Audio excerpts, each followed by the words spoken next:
You think it is? All right. Yep, there you go. All right. Remove, add, paste, save changes. Oh my God. Can you? All right. Oh boy. This is a complete another clusterfuck. Oh my, oh my God. It's fucking crazy. Hey everybody, this is Papa Duke's Doji Social Network Podcast. So when you start these podcasts, you want to make sure all your tech and everything is done. I'd had to start this stream 3 times, only because there was some technical issue between StreamYard and the connection with my internet, and it kept disconnecting for some reason. And I actually accidentally disconnected the first time. Then the links were totally different. So I want to thank everyone for being patient and being with us today. Today, the show is sponsored by New York City Cannabis Exchange out there in Queens. They're at 24809 Jericho Turnpike. A special shout out to Soham Bashar over at Silk Road, 166-30 Jamaica Avenue. I want to thank them so much for their support. Proteus 420, specialist in ERP systems, and Myers Security. They will definitely secure your business. Excellent service. How you doing, Greg? Green Spectrum, Michael Fertucci. I hope you all are doing well. Having a great interview with him and the mayor of Hudson, New York, June 12th. And of course, Gordy's Goodies, a dear friend of mine. Man makes amazing edibles. I'm here with David Serrano. David is the project, is the project director for Workforce Initiative with Workforce Development Initiative, who's their parent.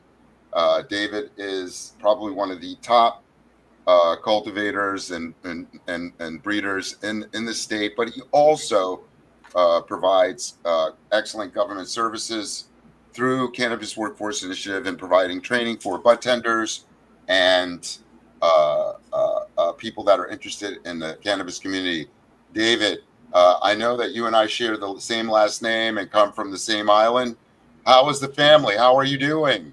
Good to be with you tonight, Michael. Everybody's good.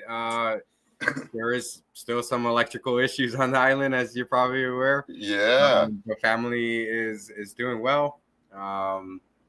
Thanks for asking. How are you? Oh man, I got to tell you, I'm very excited about the future, about what we're doing. I know Cannabis Workforce Initiative. You got to tell us what's going on with that, how people can get involved, and also, about creating safe spaces for people to come and enjoy their medicine amongst like-minded people. I just want to get you started.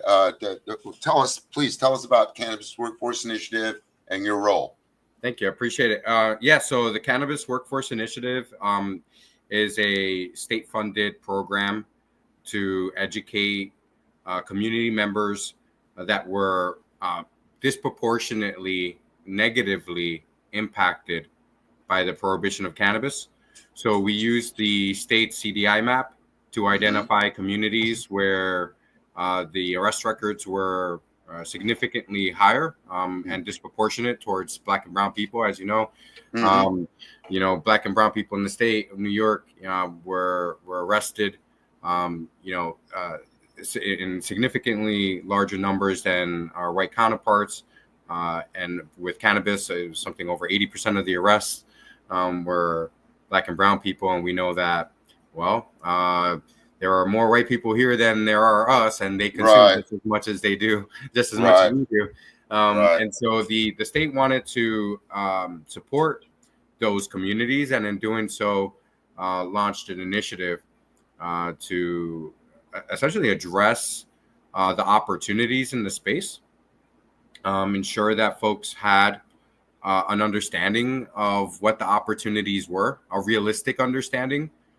Obviously, the illicit market operates a lot differently than the regulated market.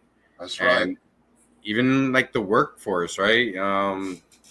I remember back in the day, I I was paid with cannabis to do work. I mean, I couldn't pay the bills with that.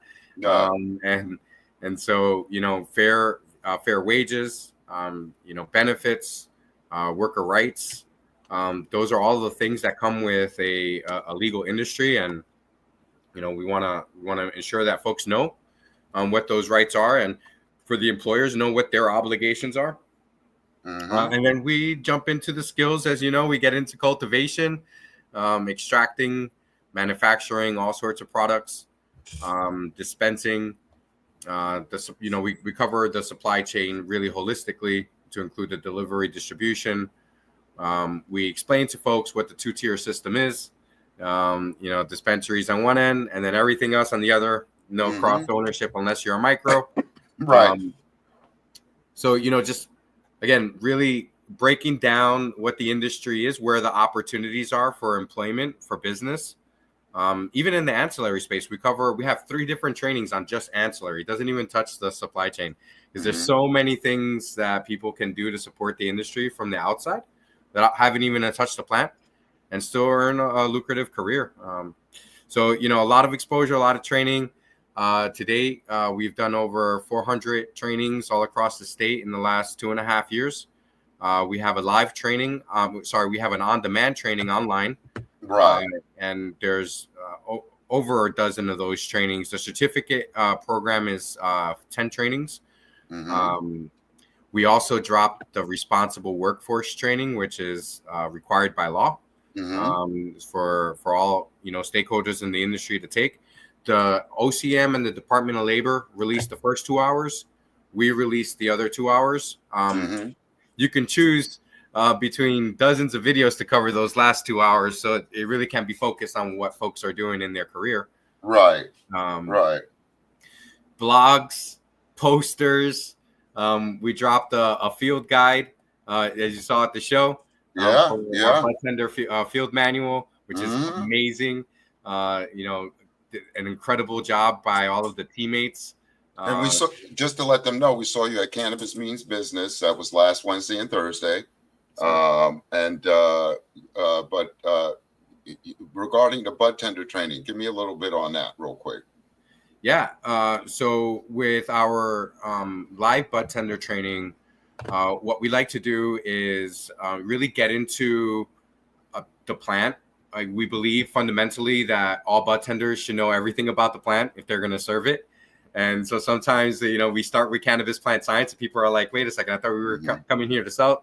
Why are we learning about stigmas and calyxes and, photoperiod plants versus auto plants? Well, because you need to know what you're selling. Yeah. We start with the basics, and then we build up. We go through the entire supply chain with our bud tender training. We want the bud tenders to really understand how these products are extracted, whether we're using mechanical processes or if we're using chemical process, and what are some of the pros and cons for each of the processes.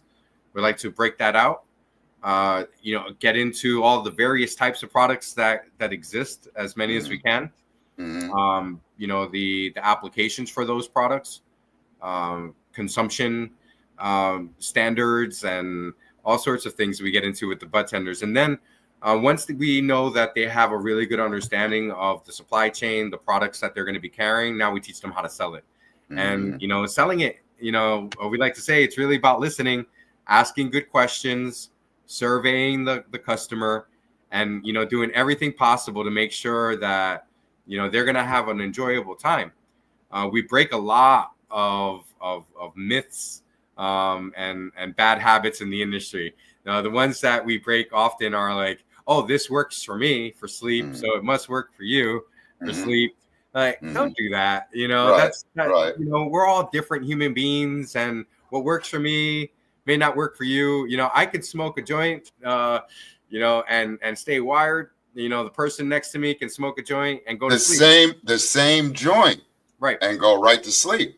And so we really take an emphasis on coaching our bud tenders to, allow the customer to explore and sample, single servings, and then come back to you later and say, hey, this is really working. And then you go sell them the big bags after that, and you got a customer for life. But you sell Yeah. them something that's supposed to help them for sleep. They go back home and they get lit and they're wired all night long. They're not going to trust you. They're not going to trust you. Yeah. I've when I was hosting events, one of the main things, our focus was health and wellness. So we didn't want people to think that, yeah, you got a guy over there with some great weed and stuff like that, but ask questions. What is it that you need? What is it that helps you focus or has you relax? And it was like between after the pandemic, when people, I'm trying to let people know, start being more, start seeking more knowledge about what you're putting in your body. How long are the bud tender programs? So that training in particular, when we break out the, the terpenes and we start characterizing products, and that's a 90-minute training. In fact, I'm doing one tomorrow with Beatrice Stein and Hospitality Pathways. Right, yeah. We've got a class 20 students in the city. I'm dropping down there tonight. I'll be there first thing in the morning. Looking forward to breaking that out. But there are all these other trainings, in the certificate that lend itself to the bud tender experience, So yes, the bud tender 90-minute training, we cover as much as we can about the supply chain, but you also want to take the whole cultivation course, take the whole extraction manufacturing course, take the whole compliance course. So when you start adding all of these courses up, it comes out to 15 hours, Right. To the point where you have, a certificate from CWI. And that certificate should give you a really solid understanding of what the opportunities in the supply chain are. I like how you're bringing that up. 8,700 New Yorkers in attendance across our real-time training in person and live online. That was just since we started 2.5 years ago. That's and, right. Yeah. 1,800 of those have actually completed the whole 15-hour certificate. It's actually more than that at this point. And this is largely due to the community spirit. Man, all of these partners, all the incredible businesses, nonprofit organizations, educational outlets such as yourself, over 100 partners in the last 2.5 years have helped CWI amplify our mission. I can't sit here and say that it was all us. It really was the community. They saw what we were bringing and they were like, we like it. Let's help you guys share it. And it's been a tremendous success because community adoption, and there is a real need for it. And, we're just really super grateful for all of our partners in the space here in New York to help, amplify this message and help folks get into good careers here.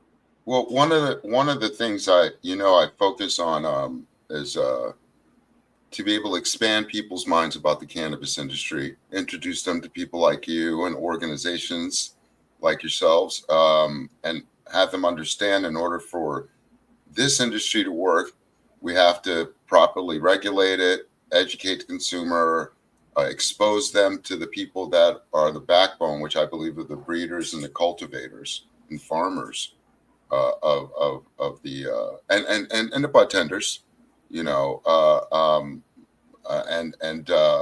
like you said, it's for me, it's all about now education. It really is. Push it to the consumer. Organizations like Silver Serenity are about to expand.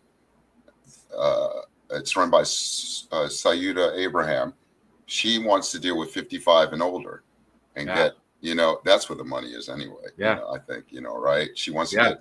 They have the most expendable income, and they spend the most in our GDP.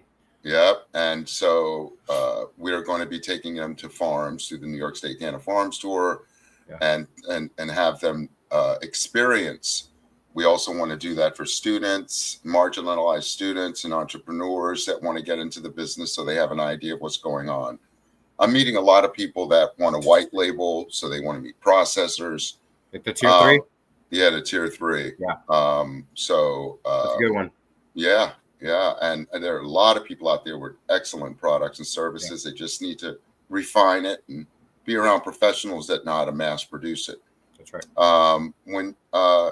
What do you see for 2025, 2026? Do you see this doubling your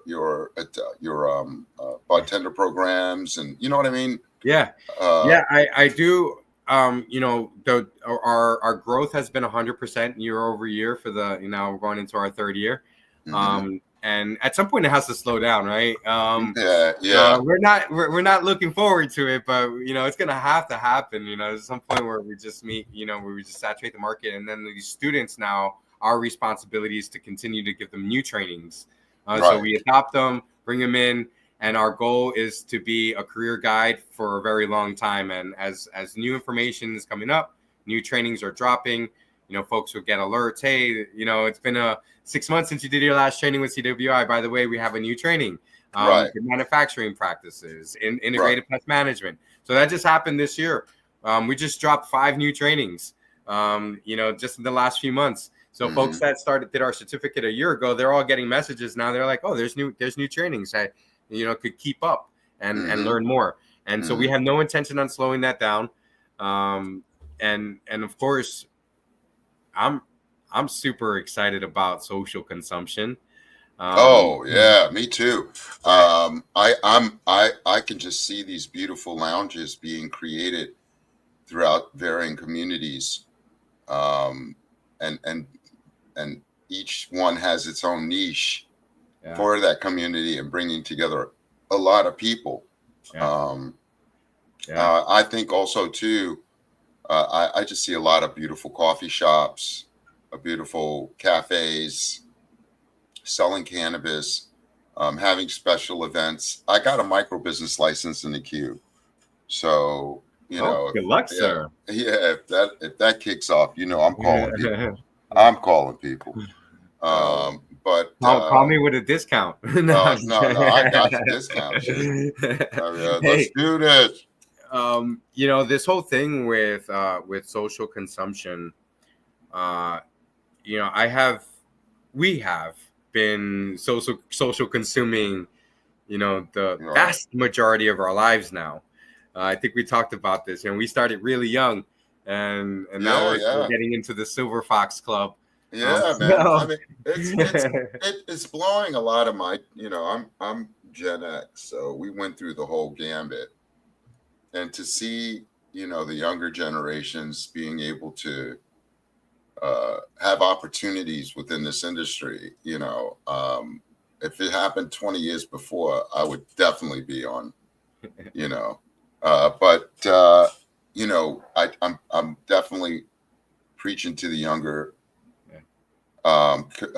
generation, take advantage. It's not just touching the plant; there are also ancillary businesses on the side as well.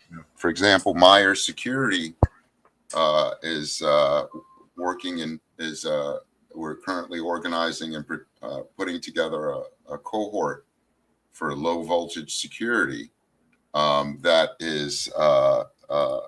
specializes in security systems, and the market itself is so undermanned. Well, let's set up a cohort to train these people and get them out in the workforce. And I think, I think CWI will be able to spin on that as well. we Um, have a security training, not a hands-on low voltage training for sure. But we're actually working on a security training. We have a dozen trainings in the pipeline that still haven't even hit. Security right. is one of those, for sure. Um, you know, with security is such you said you were working with Myers Security. You know, it's in. You know, I think people underestimate uh, the value of security from both the protective nature of it, but also some of the costs Yeah. and when planning, um, you know, folks are oftentimes when you look at their performas and their budgets, you know, they miss line items, and I always seem to feel like, you know, security is one of those things where people just kind of they know it's Well, supposed to be there. it's like that with insurance. All It's right. It's same. insurance. Like, for example, like I just put in my copyright papers for my trademarks. that's more important than actually putting out the corporation paper first sometimes, right? We all, and many Oh, people congratulations. thank you. And many people don't understand that there are very small aspects of running a business that have more priority than the thing you think it does, that the other thing you think, has. And one of the main things is current card holders and licensees holders who haven't built out yet. They have this license, but they don't have many don't have the experience of running a retail business. Right. So I put together networking events to introduce these people to you and others that can help them without going through the muck of performative and predatory practices that's out there. Yeah. I will say, it's with organizations like us, we're growing. I see us becoming a wall, a defense for those that need help. But what's the next big thing going on now for CWI? Where will people be able to contact you, see you, support you? So obviously our responsible workforce training is the big thing right now. Folks need to know that it's a state requirement. We do have 2 of the 4 hours available. The OCM and the DOL have the other 2 hours available. We also linked everything on our site so that you can find their training too. And our training, so you're not going around looking everywhere for it. Right. That's huge. I'm right now, we are looking very closely at if you go to like no cost training. Got it. Right there. Yeah, responsible workforce training right there. Click on that bad boy. Okay. So if you scroll down, you can see there's sorry. Yep, no worries. So you have the OCM's training, the Department of Labor's training, videos live, and then right underneath that you have all the other options for the last 2 hours of training.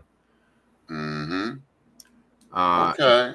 Then this is obviously huge. Responsible workforce training is mandatory by law for all stakeholders in the industry. So we will continue to update this. We have new trainings in the pipeline. That last hour is pretty flex on what type of training you could use. The implicit bias, you have to use that training, which is the one of the hours. We have that on our site, and then the other 2 trainings by OCM and DOL. Pop Duke, man, I really want to get on. I really want to talk about social consumption so bad. Well, talk about it. It's got me really worried, man. So being around social consumption my whole entire life, both from a cultural perspective and then a professional perspective. As you know, I came into this industry a very long time ago, the legal space in 2013. Right. And before that, I was in the illicit market pretty much since I was 9 years old. And so I'm almost 40. So the vast 31 years of my life, in this plant. The last 13 years, really the last 12 years focused on the regulated side. And in that, I have seen a lot of states come to market. I chased legalization. I left New York. I was in Colorado. I went to California. I was all over the country. I pulled licenses in Virginia. We were in everywhere. And social consumption, the first thing that everybody wants to do with social consumption is treat it like alcohol. Yeah. And it pisses me off so much. I'm sorry, I gotta say it. Yes, I know. You're gonna it drives me fucking mad. It's not the same thing. It's not the same How are thing. you gonna miss the fact that over 1,000 years of consumption, we've always smoked in a siph. We passed it left, and this is a communal experience. It's intimate. The sesh Everything. It's all about the session. Like when the boys come over, and or the gals, when the friends come over, and we're sitting around and we're passing that. We're having conversations. We're listening to music. Somebody's rolling a blunt over there. Somebody's breaking out munchies. Somebody ran over and got some drinks for people. Some waters or whatever. Music is flowing. We're talking. Right, about life. We're talking about work. We're talking about the wifey, the mister, all of it, right? The kids. And this has been as long, this has been ingrained in our consumption habit.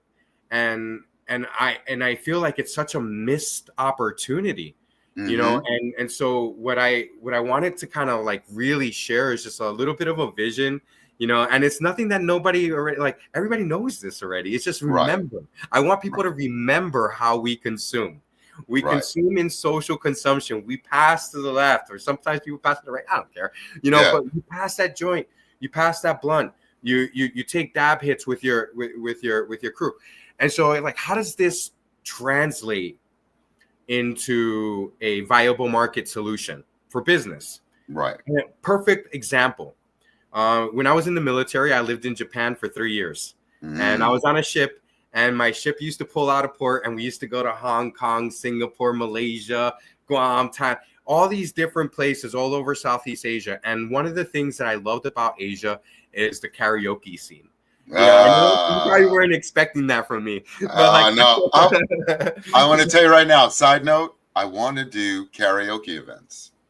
Yo, karaoke is amazing. But what I really liked about karaoke in Asia is they take it very, very, very serious. Yeah. They have whole buildings with suites. Yeah. Like you check in with your crew of 10, 15 people, and they take you to an elevator. You go up the elevator, you walk down the corridor. I can't tell you how many of these I've been to. They put you in a room. They sit you in that room with a server, somebody who's going to make sure everybody's got their drinks. Everybody's got their food, right? And I start thinking about that and like, how can this seems to me to match more with what social consumption should look like, because now you got people in an intimate environment, right? You got a circle going, back to the culture. You can play, that group's vibe, music, lights. Right. You can change a room's appearance with a projector. And create like a whole immersive experience in the space. The other thing, now I got to put my workforce hat on. When you take this other approach where it's like a bar and you have 3 or 4 servers, some bar backs, and they're serving 50 to 100 or more people. Well, that's really your crew right there for the night, right? And the difference here is when if you have a space like karaoke bar, with 20 rooms, all of a sudden now you have 20 VIP bud tenders. Right. The opportunity for more work presents itself, because in those spaces, people are going to be looking for folks to roll their blunts. People are going to be looking for those mocktails, those fuse, maybe a tableside extraction. So one of the things I love to do, I have a farm. We do dinners here and weddings. And one of the things that we love to do is do tableside extractions, dry sift, pull hash, throw it in the rosin press, put it into a dab hit right in front of people, and I give them a shot of fresh apple cider from right down the road, my farm right down the road, fresh apple cider with a dab hit, that was just pressed, freshly extracted, like grating cheese and then throwing it. And this is showmanship. It's an experience. Right. And also it's educational. People are like, wait, what are you taking off exactly of that plant? I can't tell you how many times we have to explain to people that it's not the actual plant matter that's getting you high. It's the resins on top of the plant that gets you high. And so we're going to extract all those resins. We're going to show you what those resins look like in its purest, beautiful form. And then we're going to put it in the dab, and enjoy it together, right?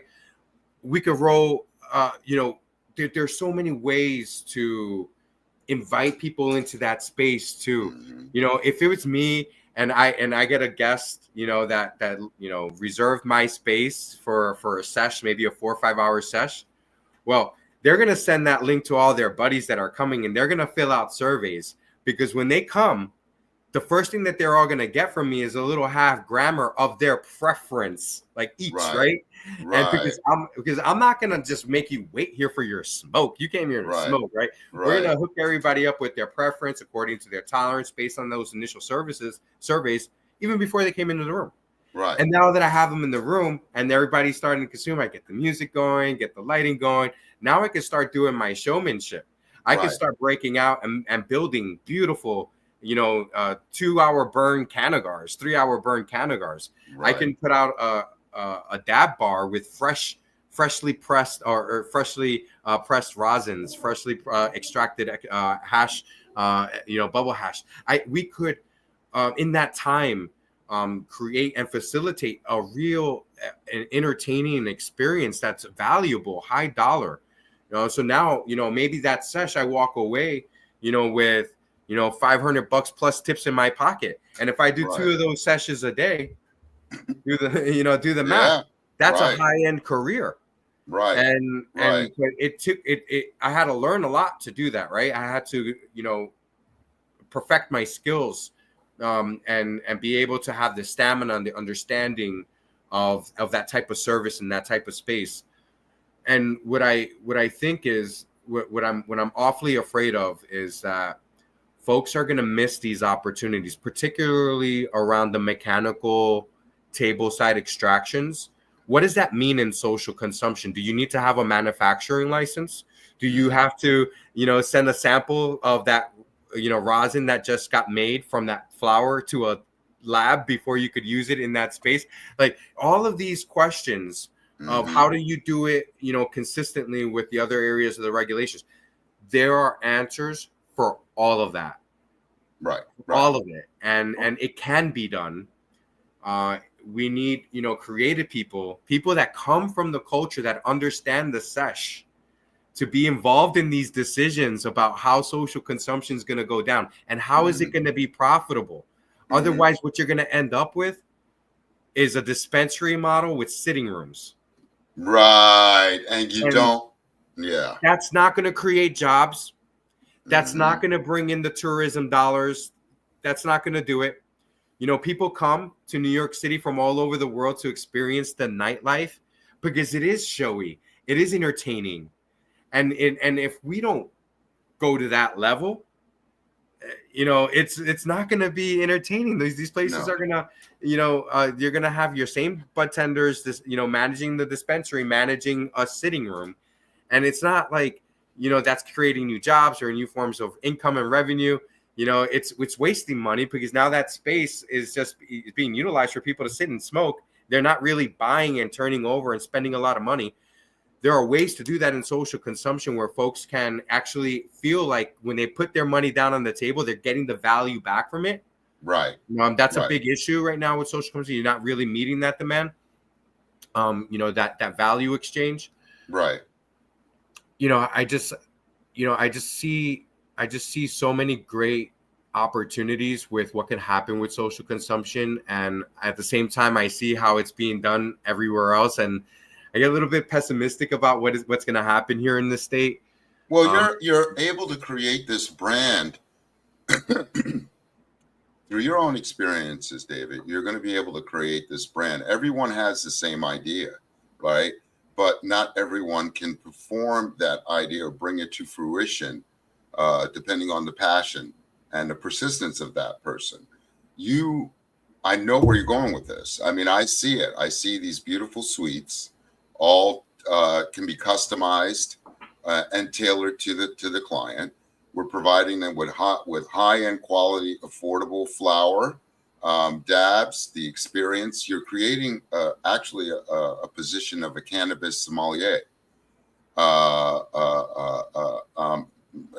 think about it. The sommelier, it can do a lot of characteristics. Like, I'm a huge fan of the Gangier program, but this is different. All right. Okay. Well, different. You see where I'm going, though. This is something where people can come. The people that you want to do this, because you can't do every room. But let's just say, you're going to have 3 rooms. You're doing one. The other 2 are following. You've trained them to do how to do the presentations, how to present, what they have the knowledge of what they're presenting, and they're doing it in a very beautiful way that leaves the consumer wanting more. Not only that, they have access to a beautiful mocktail bar and a catered menued event that you could change anytime to Right. go with the flow, right? Using locally sourced products, from grocers, farmers, you know, and make it really a beautiful affair. I got it. And then with the karaoke on top of that, shit. Well, karaoke, that you could throw karaoke, or it could be a PlayStation 20. I don't know Right. which number we're at Or right now. it could be spades. It could be It a could be spades spades. night. It could be a number of different social interactions that are Right. intimate, bring people together, and pass a fucking Monopoly. You Right. know, like, Right. Game night. I board got games. you. Yeah. I got you. But So- every bud tender will know how to survey. They will know how to survey every person in the room gently, quickly, so that they know what to serve that person perfectly. Every bud tender should know how to do dry sifting, both on mesh and in freeze dried ice. Every bud tender should know how to rosin press. Mhm. Small rosin pressing is right there. It's easy. It's mechanical, non-volatile. They should, every single one of them should know how to hand rolled joints, hand rolled cannagars. The machines that we use for my team, whenever I'm doing events here, we could do 5 cannagars at a time, and we load them up. Every bud tender that I hire, that I train, knows how to make temple balls, knows how to make hashish and temple balls from bubble hash. They know how to process bubble hash. It's a process that I think every bud tender needs to know how to do mechanical extractions using bubble hash, dry sifting, using dry ice sifting, rosin. Every bud tender, every service person. I'm trying to figure out the right word for this, because it's not really a bud tender. It's not a gangier, sommelier. Right. Those people are really great at the historical aspects and service, right? They know how to talk about it. They know how to define it, but they don't teach how to do any of the stuff that I'm talking about, right? This is a service model, right, for the social consumption space. And we're training people here. I've been doing this. I got first reported on in 2020 by the Times Union doing these parties. And, the reason why is because I love it so much. I love to be served that way. I love omakase, going to sushi, and that chef just giving you that personal experience. Right. I love going to the hibachi, and right, right. Like, these are things that like I want to spend my money on. And then I think about I have been around this space a lot. And one of my friends, Andrew Muir, he's the top shelf bud tender. He's in Vegas now. Shout out to Andrew Muir, because he taught me some shit. The first time I drank a tequila sunrise, mocktail infused with some terpenes on the head of it. And he was like, this little dude, with a bow tie. And it was like over 10 years ago. And I'm like, what am I doing here? And I'm like, boom, it hits my face. The mocktail just like lights me up, and like all my senses. And then I was like, wow. I was like, next level. And then next thing you know, he's like on, serving 2 chains in Vegas.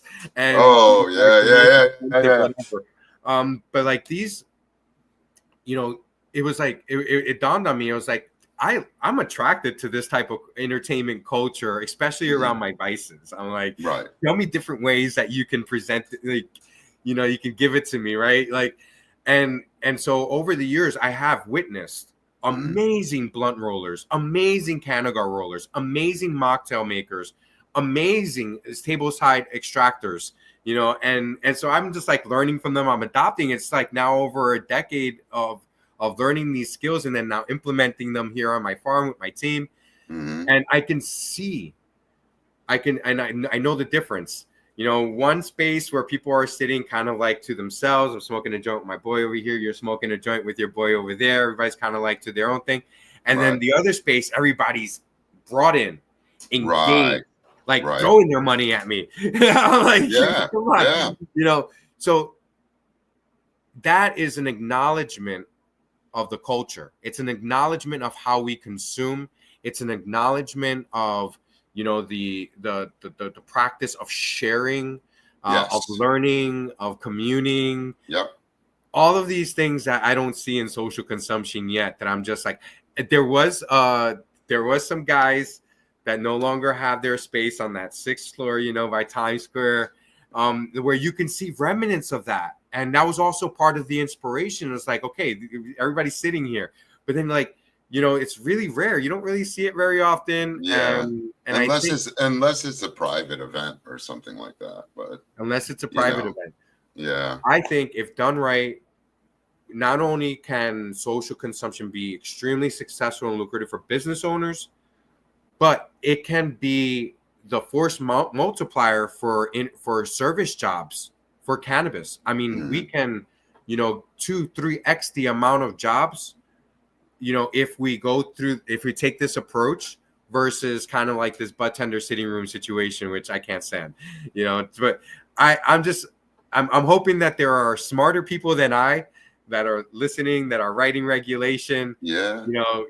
that are paying attention to this, because New York City, biggest tourism market, one of the biggest tourism markets in the Big world. time. Big time. If we do this right, it could take us to the moon as an industry. And right now, obviously, we need some more fuel here in New York. Yeah, we need a lot more fuel, and it's going to take time. We are at the beginning of this revolution, this new industry. With ideas like yours, you're going to be able to make that a success. I'll be there to help you with that. I want to be a part of that. I know I would rather have a micro business so I can have that vertical control. And one of the main things is the event space, being able to utilize an event space with the business to network and bring people together and educate, party, and try new strains. When is your next class for the bud tenders? Or are you still going through? So I mean, they're happening all of the time. Okay. I think the next one is going to be in Rochester. Like I said, next one is tomorrow in the city. Okay. And then we're doing one this weekend in Rochester. I think April's doing that one. I'm supposed to be in Rochester Friday. Oh, well, hit up the library. We're Because teaching at the main public library in Rochester every Saturday for the next for 5 Saturdays in a row. Oh, wow. I'm supposed to be there for some canna things that's going on. They sent it to me. Are you going to the high tea, the tea time, the not the high tea, the golfing event? No, it's my friend, from Produce 420, Joe. He's going up there, and it's supposedly this canna event that's in Rochester. CannaCon? CannaCon. Yeah, we'll be there too. Oh, all right. So I'm going to CannaCon. I'll see you there Friday. Yeah. So I got to figure out. I won't be there. The team will.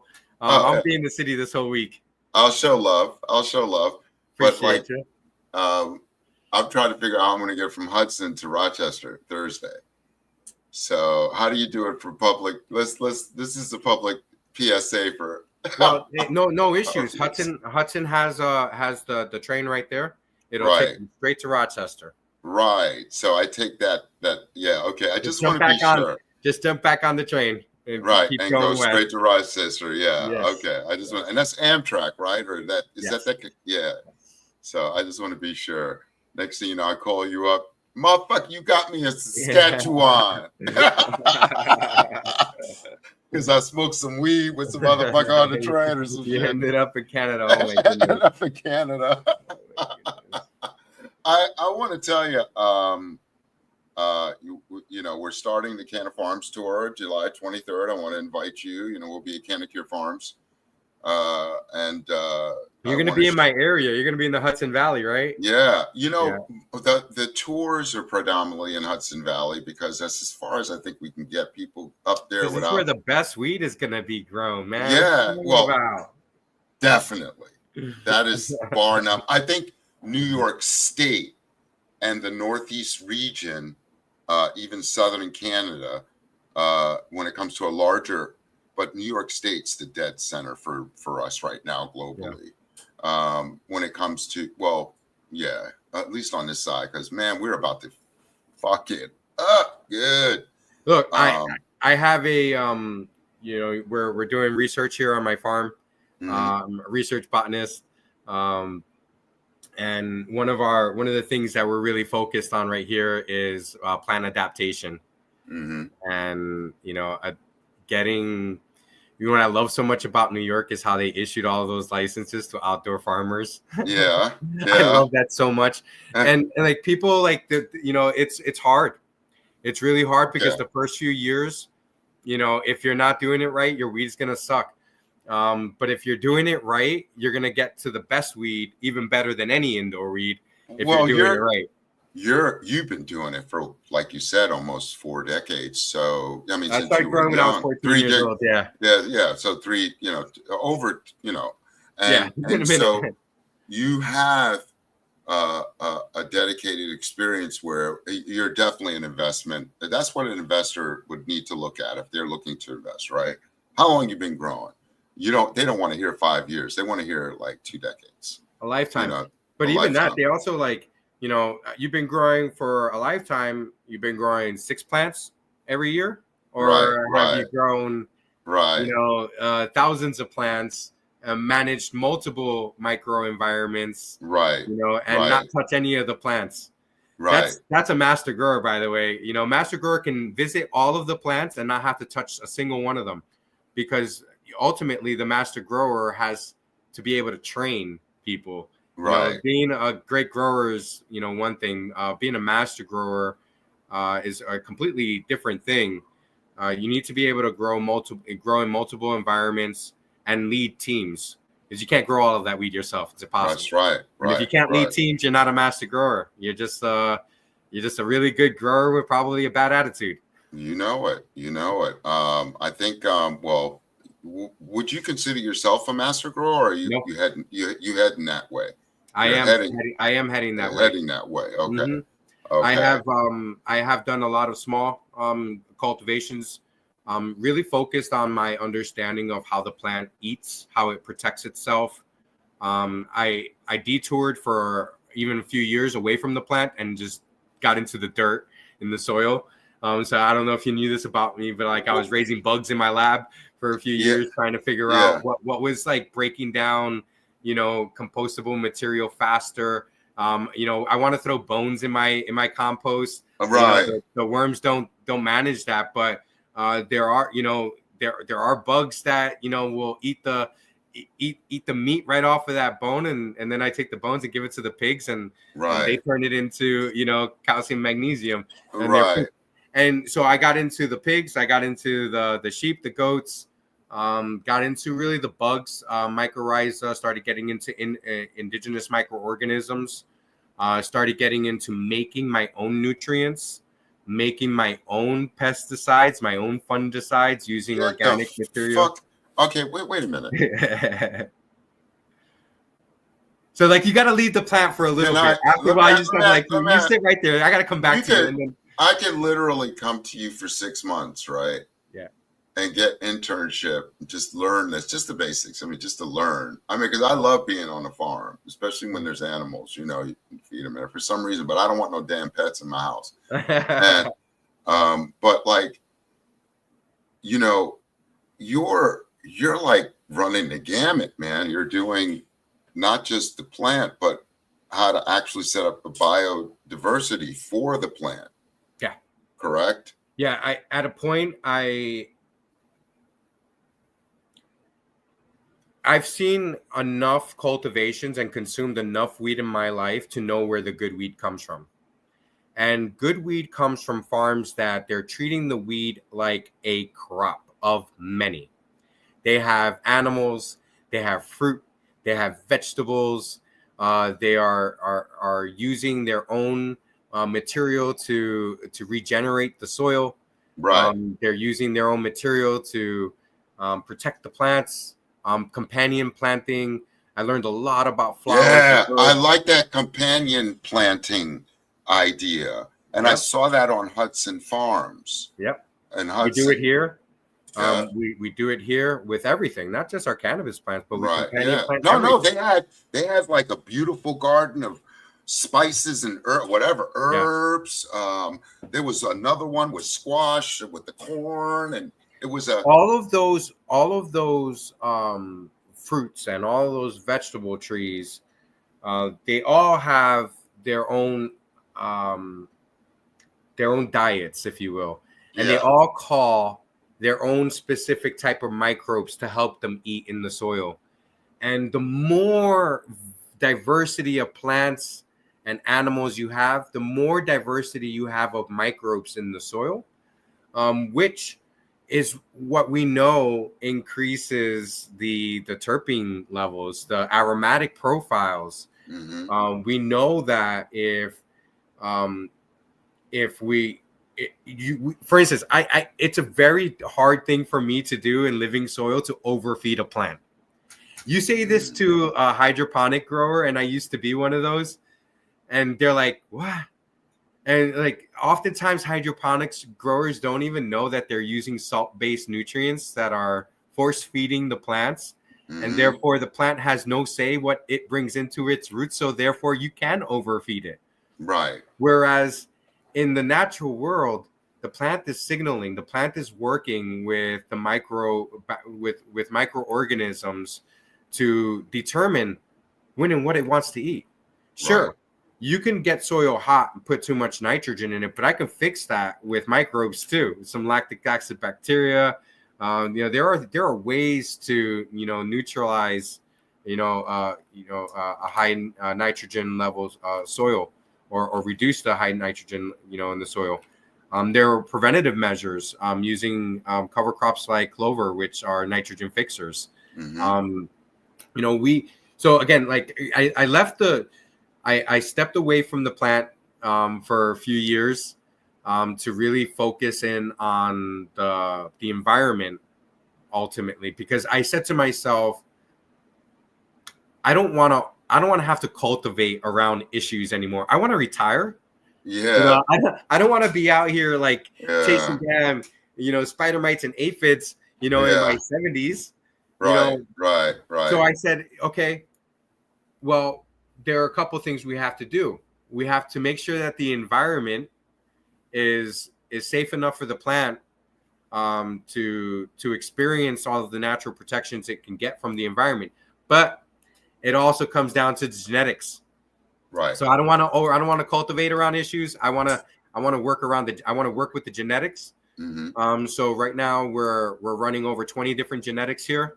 Open pollination. It's wild out there. It's gonna be like, lots of free love this summer, and yeah. there's gonna be seeds everywhere. All of it's gonna be unsmokable, and I can't wait. So I'm like Oh my God. really looking Okay. forward to seeing, because every year these plants learn and they pass on that knowledge to the seed. And if I and our research project here is 5 years, so over the next 5 years, every year I'm pulling seeds. Every year I'm cutting down trees that I don't like, and I'm leaving the ones. And over time, what you end up with, well, it depends on, like, as a breeder, I'm looking for, are these plants resistant to mold and pests? Are they cold Mm, resistant? Are they drought resistant? Because we experience both here in New York State, and we right, happen to experience humidity at the end of the season, and our plants hate that. And New right. York is well known. Every grower knows this. If you're growing in New York, you hate September, October, and Okay. unless you're an indoor grower. And so, there are solutions for that. You don't think this plant has thrived in subtropic regions? I mean, we have land races that Yeah. come from subtropic regions, Yeah. that thrive in humid, wet, factors, and they don't get mold, or they're mold resistant. They're pest resistant in some ways. And so what we need to do here, what all growers need to do, is like chill out. Stop trying to make money right now. Like, Right. because what you're gonna do is you're gonna end up, chasing a bag. You're gonna cultivate around all these issues forever. You're never ever gonna be able to be comfortable with your grow. Right. So I'm just like, I don't have to make money right now. I'm like, I'm not competing in the market. I'm a research grower. My crop could die in the field this year, and I'm gonna learn something very valuable from that, and I'm gonna be so happy for it. Right. And if somebody else's crop dies this year and they're trying to make that money, they're gonna cry and they're gonna cry themselves to bed. And I'm like, I'm not gonna cry. I already did all of that. I want to go for a few years. I'm just gonna work on these genetics. I'm gonna work on the land, and when the time is right, we'll see what happens. Yeah.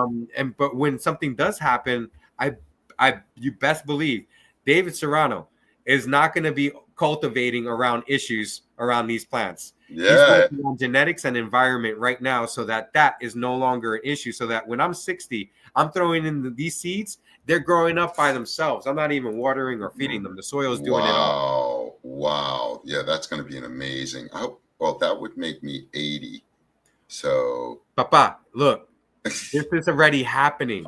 Some of the best growers in the country are doing it this way. Right. I didn't wake up one day and said, aha, I have an idea.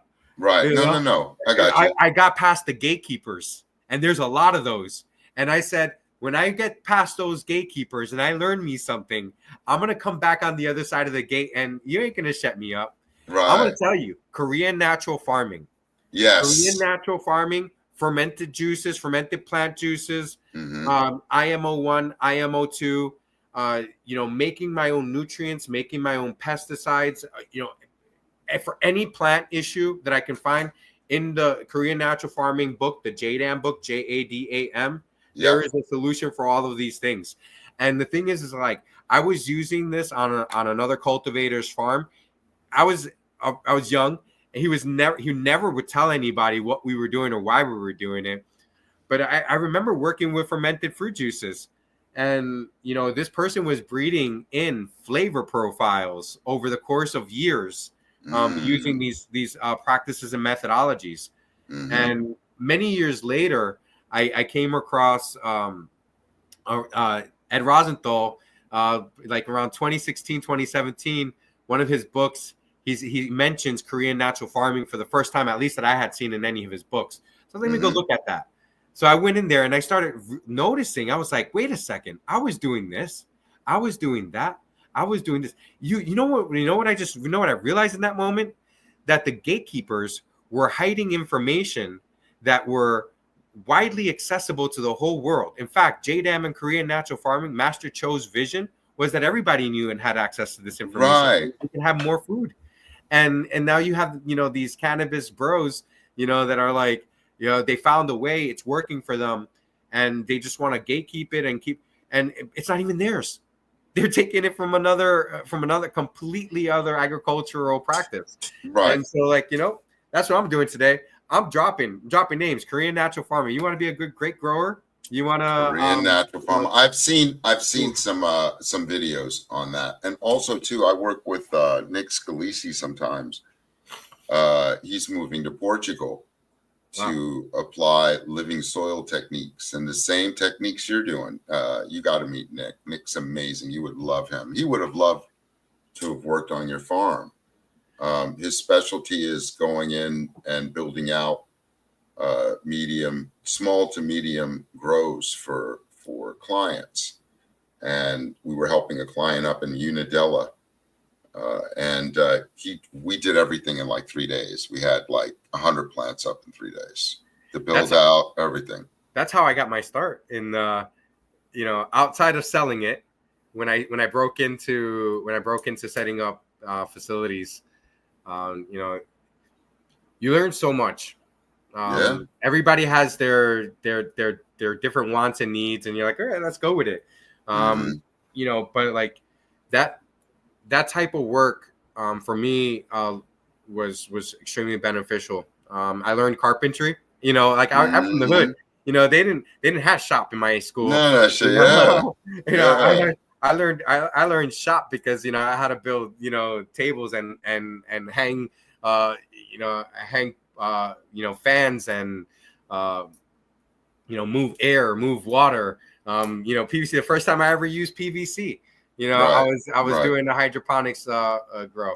Um, so for getting into that kind of like building out space, I really like that. In fact, I have a like a a farm. When you get a farm, you start developing all of these assets. You got the tractor, you got the machines, the Yeah, man. augers, and this, that, and the other thing. So now we can offer our neighbors a little garden setup.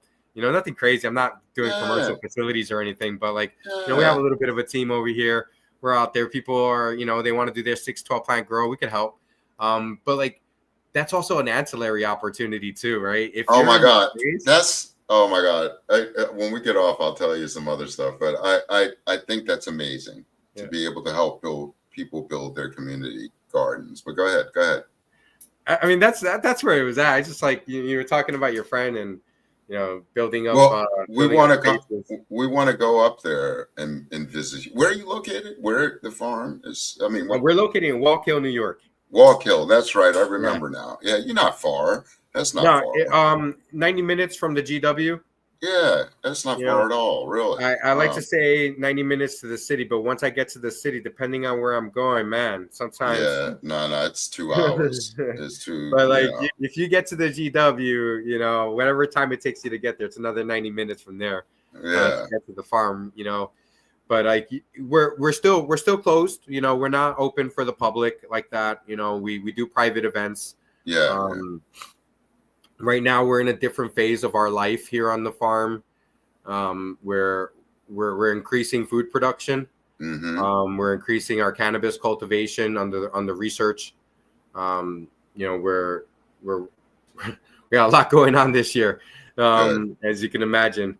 Yeah, So we kind of like there's gonna be a point in time where we're gonna be more open here, to let folks in and do more teaching around this kind of stuff. But and by no means am I gatekeeping. Like I'll come on here once a month and tell you exactly what we're well, doing. we've I'm not already trying to hide anything. It's just no, so much going on right now. It's hard to what kind of I take in new people.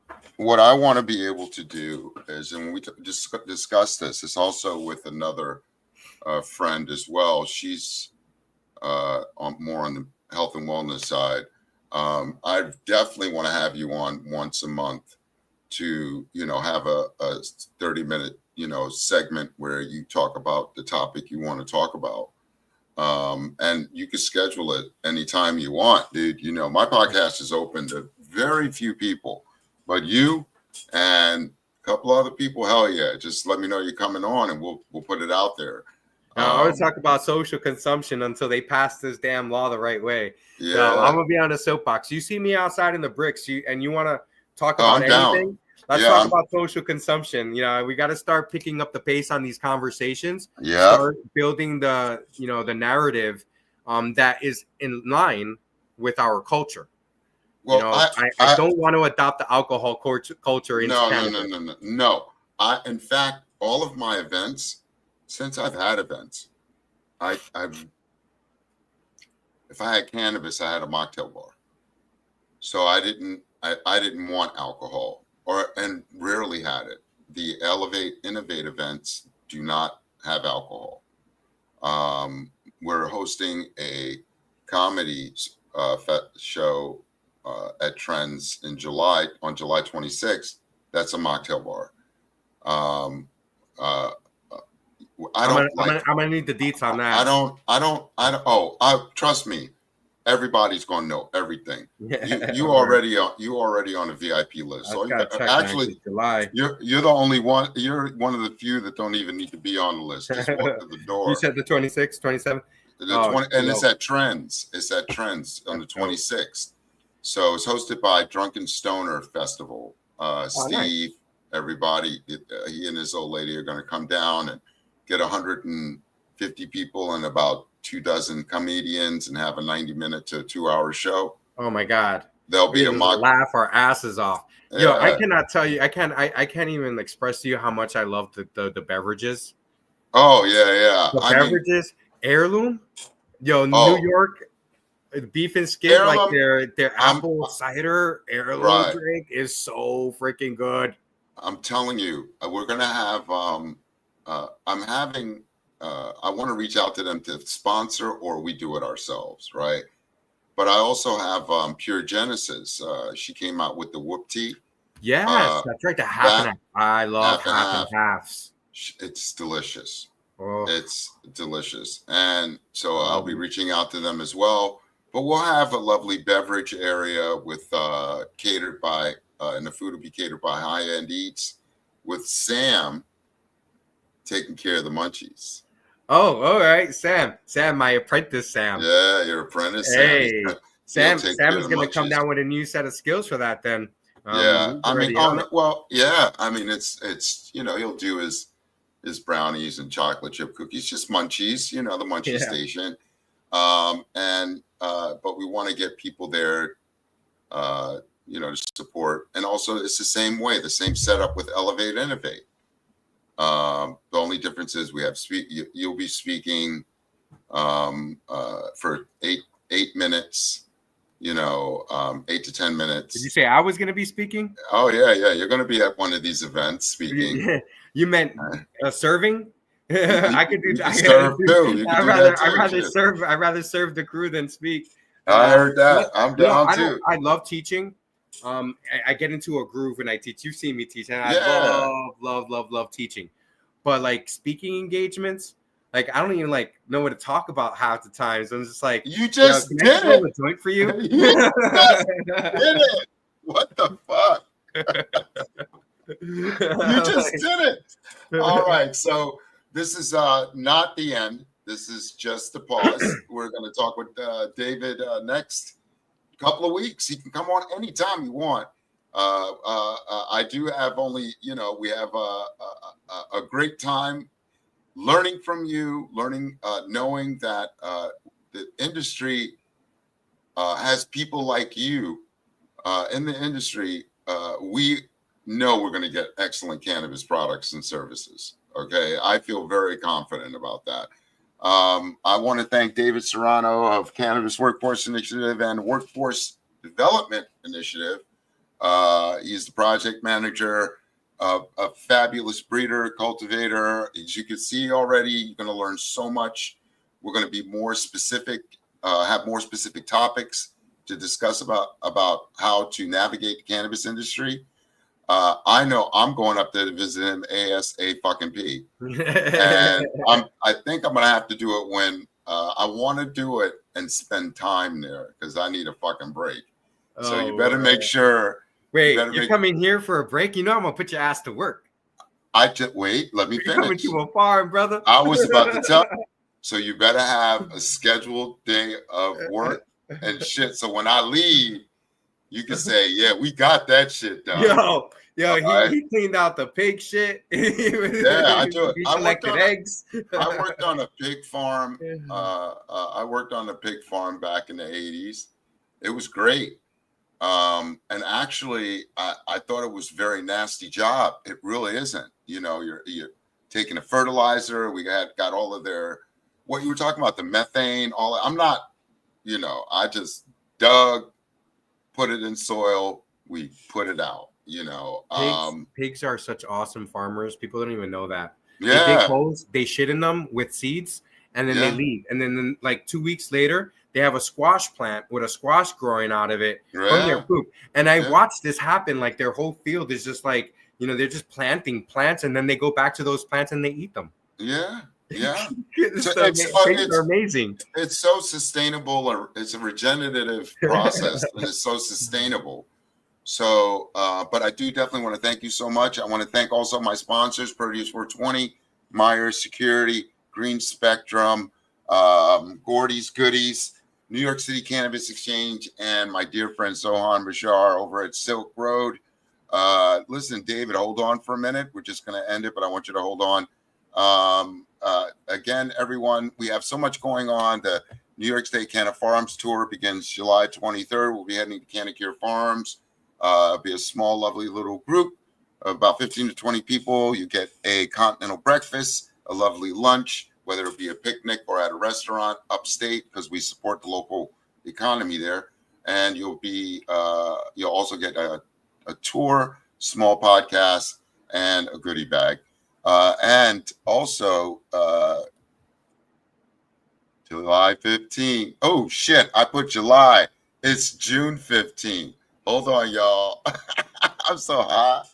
I'm so hot. Hey, that's some good stuff you smoking on there. Yeah. It took you right into the future for a whole month. Right. I'm telling you. So June 15th is the OG Social Network podcast. That's Sunday.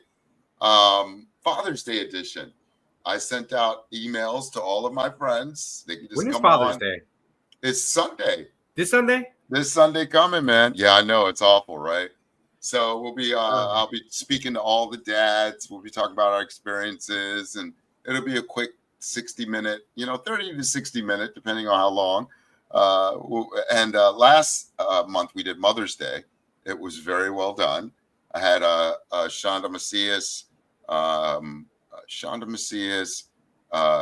Ciara Abraham, my mom, a couple other people on the comments. So it was pretty nice, and I want to make this an annual thing. So we're I'll looking jump forward. on with you guys, man, and smoke one up. Yeah. Definitely. You got to be on. You're a dad, for crying out loud. Also, too, that's what I want to do on Father's Day. I don't want to be like cooking for everybody. I don't want to like my fathers do that. I want people to cook for like me on the barbecue. Yeah, you get on the barbecue. You sit back and then you come on the podcast, and we see all the fathers being served by their families. That's what I'm talking about. Yeah. So, we're shooting 2 more commercials for a New York City Cannabis Exchange. We're looking for extras. You can go on my IG account, and the link to to register will be in Google Forms. You'll see everything right there on my link tree. And if you have any questions, just DM me on IG at the OG Social Network Podcast.